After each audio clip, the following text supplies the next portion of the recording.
Election అప్డేట్స్ను అందరికంటే ముందుగానే తెలుసుకోవాలంటే ఈరోజే ఆర్టీవీ లైవ్ యాప్ని మీ మొబైల్లో డౌన్లోడ్ చేసుకోండి. తెలంగాణలోని ప్రసిద్ధ పుణ్యక్షేత్రం కొండగట్టు అంజన్న ఆలయానికి అయితే భక్తుల తాకిడి అయితే ఉంది. హనుమాన్ పెద్ద జయంతిని పురస్కరించుకొని అయితే రాష్ట్ర నలుమూలల నుంచి అయితే హనుమాన్ దీక్షాపరులు అయితే ఇక్కడికైతే రావడం జరుగుతుంది. 29 రోజు ప్రారంభమైన జయంతి వేడుకలు అయితే ఈ రోజుతో అయితే ముగియనున్నాయి. ప్రస్తుతం అయితే మనతో పాటు కొంతమంది హనుమాన్ దీక్షాపరులు ఉన్నారు. అసలు వీరు ఎక్కడి నుంచి వచ్చారు ఏంటి అని ఒకసారి వారి మాటలు తెలుసుకుందాం. స్వామి చెప్పండి, ఎక్కడి నుంచి వచ్చారు మీరు? మాది ఉస్నాబాద్ దగ్గర గండిపల్లి స్వామి పాదయాత్ర మీద వచ్చినాము. ఓకే, ఇక్కడికి 110 దాకా ఉంటుంది కిలోమీటరు. ఓకే.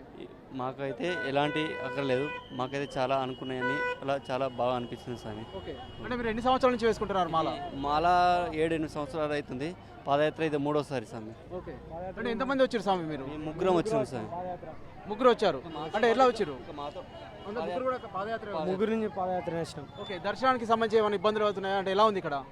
ఇబ్బందులు అంటే ఇక ఇబ్బందులు ఉంటాయి కదా స్వాములు. పాదయాత్రలకు వేరే సపరేట్ ఏమి ఉండదు కదా, అందరితో ఒకటి దర్శనానికి ఉంటుంది. ఇక మాకు కొంచెం ఇలాంటి ఇబ్బందులు ఉంటుంది. ఓన్లీ విరమణ టైంకు గుళ్ళే లోపలి ఇంటికి పాదయాత్రకు వేరే సపరేట్ ఉండాలని అనుకుంటున్నాం. ఓకే, అంటే దర్శనానికి సంబంధించి ఎంత సమయం పడుతుందండి? దర్శనంలో అంటే 1 అవర్ కావచ్చు, 1.5 కావచ్చు, 2.5 కావచ్చు, ఇట్లా జనాల లోపలిని బట్టి ఉంటుంది సార్. ఓకే, అంటే ప్రస్తుతం అయితే ఎండలు అయితే అధికంగా ఉన్నాయి కదా ప్రస్తుతం. దూర ప్రాంతాల నుంచి అయితే నడుచుకుంటూ రావడం జరిగింది. మళ్ళీ ఇప్పుడు నెక్స్ట్ తిరుగు ప్రయాణం ఎలా వెళ్తున్నారు? ఎక్కడి నుంచి వెళ్తారు? మళ్ళీ సేమ్ మేము ఆటోలో వెళ్ళిపోతాం. ఇక వచ్చేటప్పుడు పాదయాత్ర అంటే అంత ఎండలో మన అంజన భక్తులం కాబట్టి మాకు అలాంటి ఎండాలని ఏం లేకుండా వచ్చేసినాం. ఎన్ని రోజులు వేసుకుంటారు మాల దీన్ని మీరు? మేము 41 వేసినాం స్వామి. 41. ఓకే, అంటే ఎలా ఉంటుందండి నియమ నిబంధనలు ఎలా ఉంటాయి? ఏం నిబంధనలు అంటే బాగానే ఉంటుంది స్వామి, ఎలాంటి ఏముండదు. మనం అనుకునేట్టు కోరికలు అనేటివి ఉంటావు. ఓకే స్వామి చెప్పండి, మీరు ఏం పేరు మీ పేరు? మీరు ఎన్నిసార్లు వేసుకున్నారు? మేము రెండోసారి స్వామి ఇది. రెండోసారి. అంటే మీ గురుస్వామి ఎక్కడ ఉన్నాడు మరి? మా గురుస్వామి వేరే భద్రాచలం సైడ్ వేరు. Okay, okay.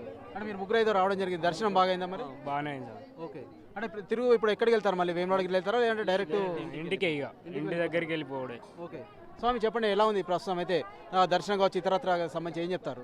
బాగుంది స్వామి, బాగుంది. బాగుంది. ఓకే, ప్రస్తుతం మనమైతే చూస్తున్నాము. వీరైతే ఉస్నాబాద్ నుంచి అయితే దాదాపు 100-110 కిలోమీటర్లు అయితే కాలినడకనైతే రావడం జరిగింది దర్శనానికి అయితే.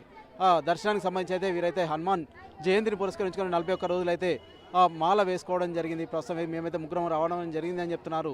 ఇక్కడికైతే రాష్ట్ర నలుమూలల నుంచి అయితే భక్తులైతే పెద్ద ఎత్తున వస్తున్నారు. పూర్తిగా రామనామ స్మరణతో అయితే ఆలయం మొత్తం భక్తి శ్రద్ధలతో అయితే నిండిపోయిందని చెప్పవచ్చు. ఇక్కడికైతే దూర ప్రాంతాల నుంచి అయితే భక్తులు అయితే వస్తుంటారు. ప్రస్తుతం అయితే మనమైతే చూస్తున్నాము. ఇప్పుడైతే మాల విరమణ చేసి కొంతమంది అయితే వెళ్తున్న పరిస్థితి సైతం చూస్తున్నాము.